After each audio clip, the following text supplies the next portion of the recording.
Welcome to our midweek chat, this during Holy Week. And I know we're missing being together for Holy Week, but we do encourage you to join us for our broadcasts of the Maundy Thursday and Good Friday services tomorrow night and Friday night at 7 o'clock. And then to join us for the live stream broadcast on Sunday morning, where we'll be rebroadcasting last year's Easter service, which I think will give us an opportunity really to look forward to that glorious day when we can all be together again in the church. I want to thank you for all your continued encouragement. I want to thank you for joining us for these Holy Week devotionals that we're sending out each morning. And I'd like to thank you for your continued generosity, the ways you're giving online and sending contributions to the church, which really helps us be able to continue what we're doing, connecting through technology. As we go through this interesting time, a lot of folks are wondering, where is God in all of this? Where is God in this pandemic? It's interesting to ponder that question during Holy Week as we remember how Jesus, from the cross, cried out, my God, why have you forsaken me?"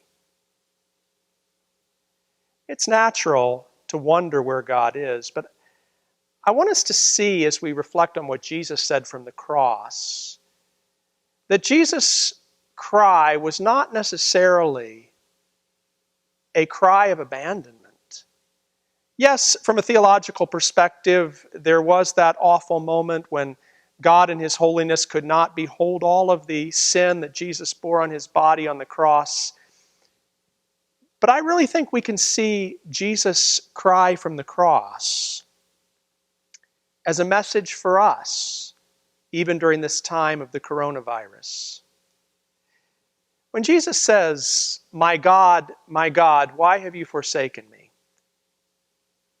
Any good Jewish person hearing those words would instantly remember Jesus is quoting a psalm. He's quoting the 22nd Psalm, which begins with those words, my God, why have you forsaken me?" That psalm, which many see as a messianic psalm, goes on to describe, all my bones are out of joint. I am poured out like water. My mouth is dried up. My tongue sticks to my jaws. You lay me in the dust of death. A company of evildoers encircles me. They stare and gloat over me. They divide my clothes among themselves. And for my clothing, they cast lots.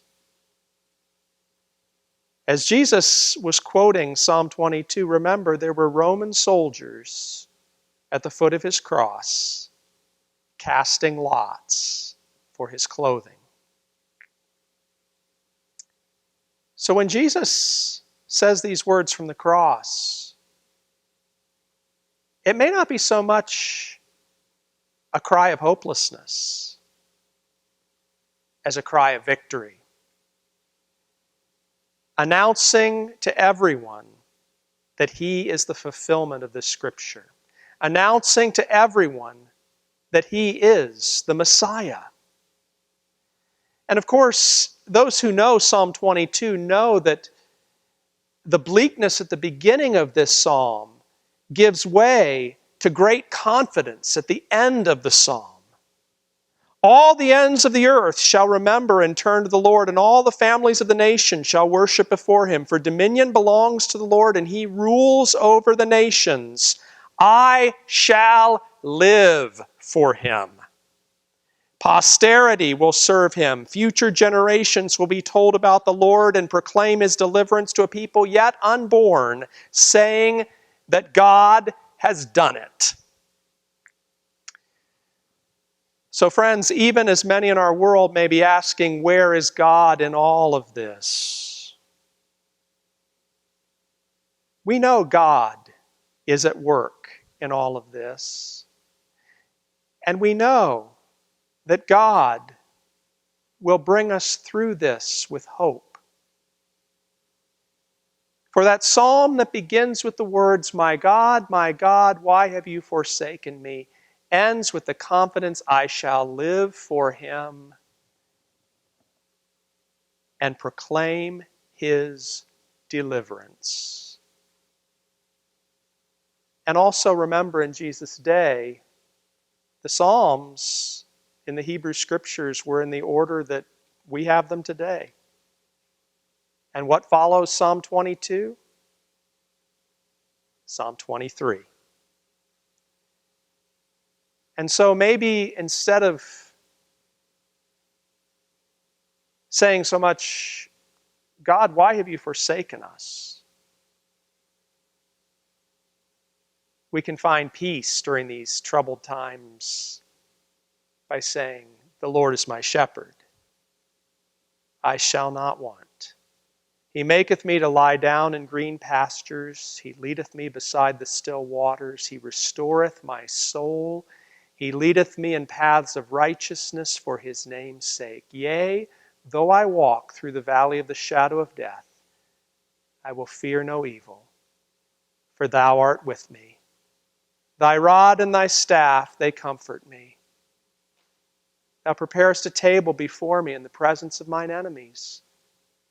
Thou anointest my head with oil. My cup runneth over.